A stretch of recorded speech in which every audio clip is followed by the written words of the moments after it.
college sports, many students dedicate a lot of time to their respective sports, and their colleges and the NCAA make a lot of money off of it.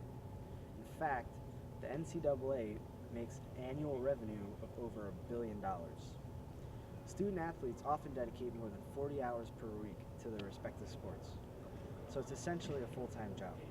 Yet they don't get paid like anyone working a normal full-time job would. They aren't even allowed to accept any money for autographs or selling merchandise or anything. The NCAA has issued suspensions to athletes for accepting money.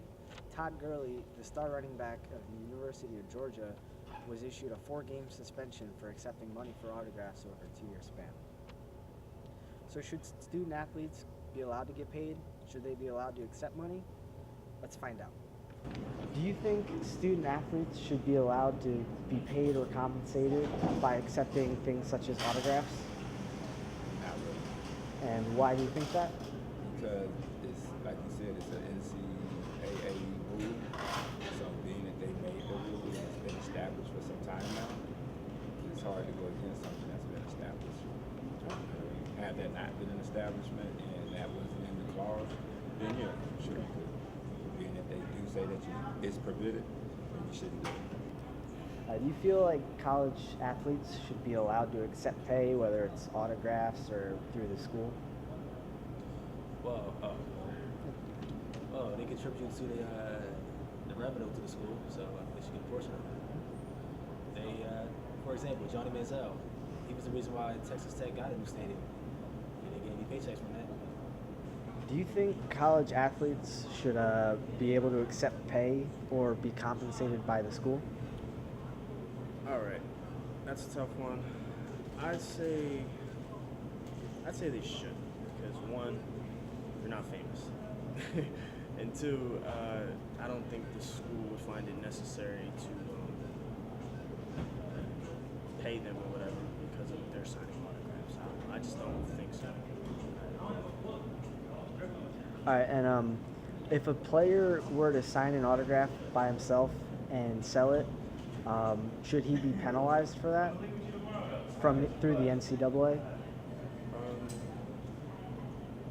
I say necessarily yes because if he's not following the rules, then yes, he should be penalized. And I've never heard of a sports athlete trying to sell their own photo that they autographed. So I think yeah, they should be penalized. Do you think student athletes should be allowed to accept pay through autographs or through the schools? But yeah, I think so because they're the main reason why, like, the school gets the amount of money that they do because of sports and how much money they get through that entertainment. What kind of compensation or pay do you think they should be allowed to receive? I don't know. They should get about probably 15% of the income that they do get. About 15%. That's pretty cool. Do you think college athletes should be allowed to accept pay, whether that be signing autographs or pay directly from the school? Well, they can sign autographs, I feel, if they want to, because people will have admirers of any player they want. But whether or not they should get paid or not, I think would be stupid, because if they're still going to be participating in school, they're just going to be playing a school sport, which means they're not entitled to really get money for playing a school sport. But if they want to proceed afterwards and become a professional player, then yes, they can get drafted on the teams and get money. But for right now, no. They don't get no money. No. With the NCAA continuing to make money off of the student athletes and the athletes continuing to get suspended for selling autographs and merchandise, it will be an ongoing issue until some kind of compromise is made.